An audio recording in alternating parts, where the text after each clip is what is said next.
Chers compatriotes, c'est en ma qualité de président élu de la République du Cameroun que je prends la parole pour qu'en raison de l'extrême gravité dans laquelle nous nous trouvons, j'estime utile de porter à la connaissance du monde en général et des nations qui ont érigé la démocratie et le respect des droits de l'homme comme fondement de leur existence, porter à leur connaissance le fait que tout le peuple camerounais aujourd'hui se trouve le dos au mur, confronté à une menace existentielle de la part de ce régime qui pratique du gangstérisme d'État, qui terrorise nos populations, procède à des purges politiques, purges aux faciès, purges dans toutes les régions de notre nation. Une situation inacceptable, intolérable, dès lors qu'en dehors de toute procédure judiciaire, des dizaines, des centaines, des milliers de Camerounais sont arrêtés, incarcérés, persécutés. Je voudrais donc également attirer l'attention de tous les Camerounais, mais en particulier de tous ceux qui ont foi en Dieu, du sacrilège, de la profanation auquel s'est livré le président Biya lors de la soi-disant prestation de serment.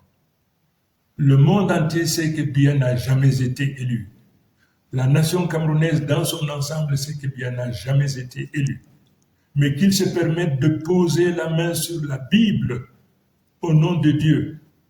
Il apparaît donc aujourd'hui à tout le monde que pour M. Biya, Dieu n'est qu'un instrument qui lui permet donc de réaliser ses basses besognes.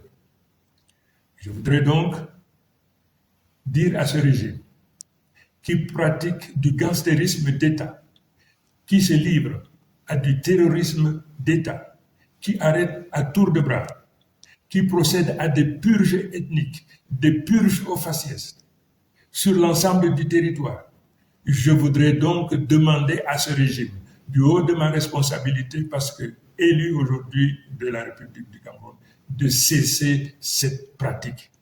Les Camerounais n'en veulent plus, les Camerounais n'en peuvent plus. Et pour ce faire, je leur donne 48 heures pour arrêter, pour libérer sans condition tous nos enfants, tous les Camerounais qui se trouvent aujourd'hui dans les prisons du Cameroun de manière générale. Je leur donne 48 heures. Faute de quoi, le peuple camerounais se retrouvera en légitime défense et se sentira libre non seulement de se protéger, mais également de tout faire pour protéger leurs enfants et les récupérer partout où ils se trouvent. Voilà l'information cardinale que je me devais de porter à la connaissance de tout un chacun, mais en particulier, une fois de plus, le divorce désormais qu'il y a entre le président Biya et les religieux, quelle que soit leur obédience. Je vous remercie.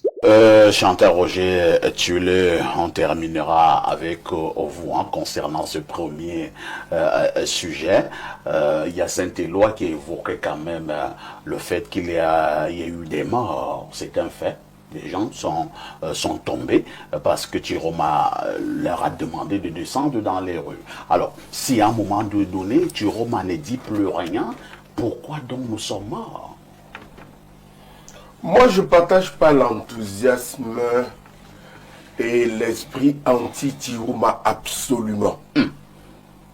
D'avoir marché un peu auprès d'eux pendant tout ce parcours, ce circuit, je sais que nous avions une ambition politique louable. Être candidat à une élection présidentielle, Valère Bessala a refusé d'intégrer l'équipe de M. Akelemona.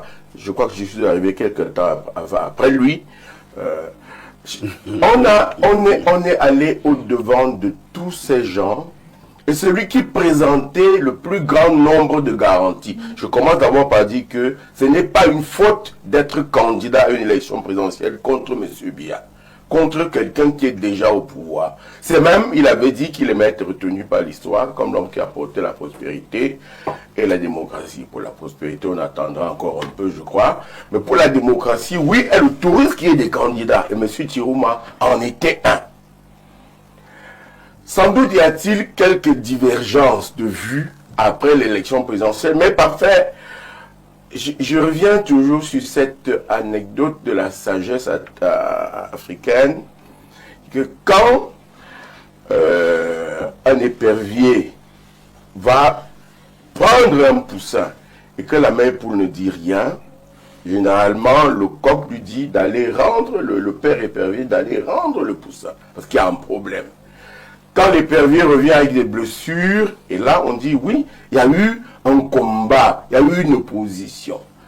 Comment expliquez-vous qu'un monsieur qui a de l'ambition, telle qu'il l'a présenté, qu'un monsieur a défendu une cause qui, si je m'en tiens aux résultats qui ont été affichés par Elekam et par tous les autres, a eu 35%, il me semble qu'il ne faut pas négliger son silence. Quand il y a eu la contestation, quand il a demandé que les gens descendent à la rue et les débordements qui ont suivi, quand on est passé par ces étapes, quand on habite en Afrique, quand on a fait la pratique de la chose politique en Afrique, l'étape suivante, c'est l'étape militaire. Quand la rue n'a pas répondu, la prochaine étape est les militaires. Nous espérons que ce ne sera pas le cas au Cameroun. Non, évidemment, non, évidemment. Mais, non, évidemment, mais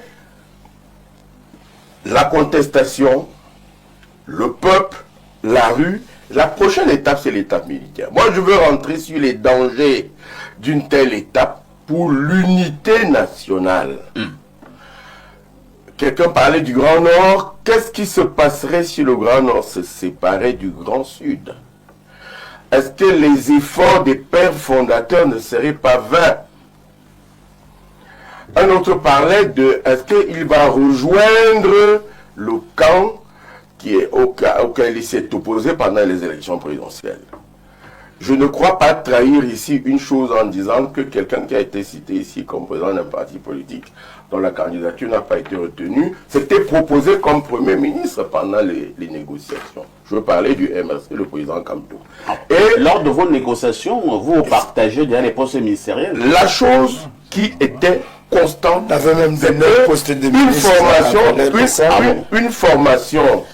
Et Valère n'était pas a craché dessus. Non, il n'est pas venu avec nous aux négociations, Valère Bessala. Je ne l'ai pas vu souvent. Je l'ai senti chez Akere Mouna à Mimboman. Après, je ne l'ai plus senti dans le gotha des différentes négociations que nous avions. J'ai dit que le président Kamto, de façon permanente, était consulté et accepté un peu par le groupe comme l'homme qui organiserait le gouvernement après l'élection présidentielle. Merci. Donc, je pense, parfait. Nous allons chuter. Ce n'était qu'une mise en bouche. Oui, oui. Je pense qu'il faut regarder cette situation avec beaucoup d'attention. Pourquoi en est-on arrivé là? Qu'est-ce qui a provoqué cette contestation?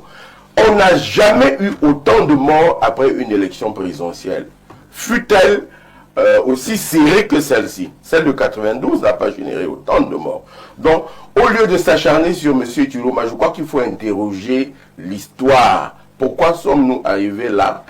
Pourquoi il y a eu des débordements? Pourquoi il y a eu des débordements des deux côtés? Qui a tiré sur qui?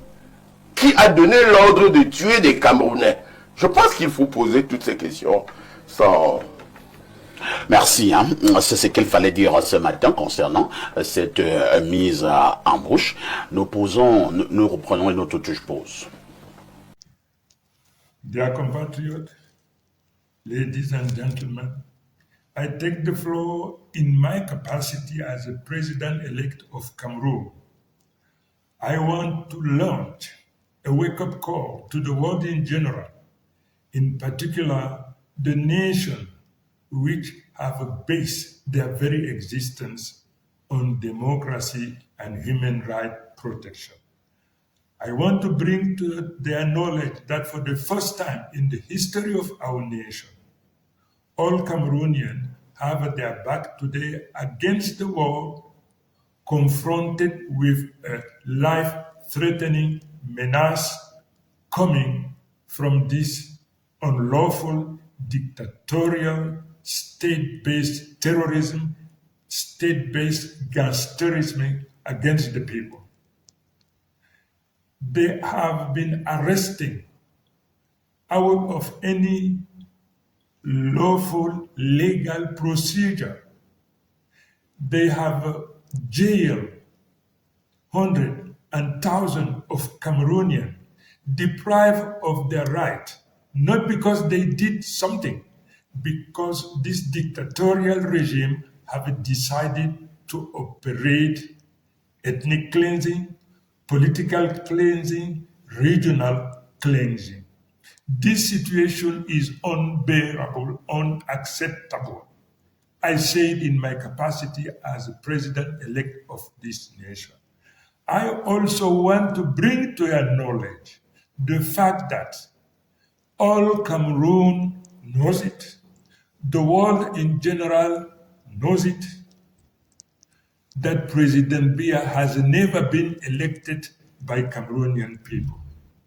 But during the swearing-in procedure, President Biya put his hand on the Bible to ask God to be the witness of his election. This is sacrilege. This is profanation. I just want to call your attention to the fact that he uses God just to fulfill his ugly purpose. This is unbearable. This is unacceptable. In my capacity, I urge this regime to give up fighting our people, to give up killing our daughters and sons. Cameroonians will never accept it. I launch an ultimatum. I give you, in my capacity, I give you 48 hours to liberate all of those who, out of law, unlawfully, you have arrested and jailed. Failing to doing it, Cameroonians will find themselves in a legitimate defense and free to undertake whatever will enable them to recover their freedom and to free their daughters and sons who are illegally imprisoned, jailed somewhere.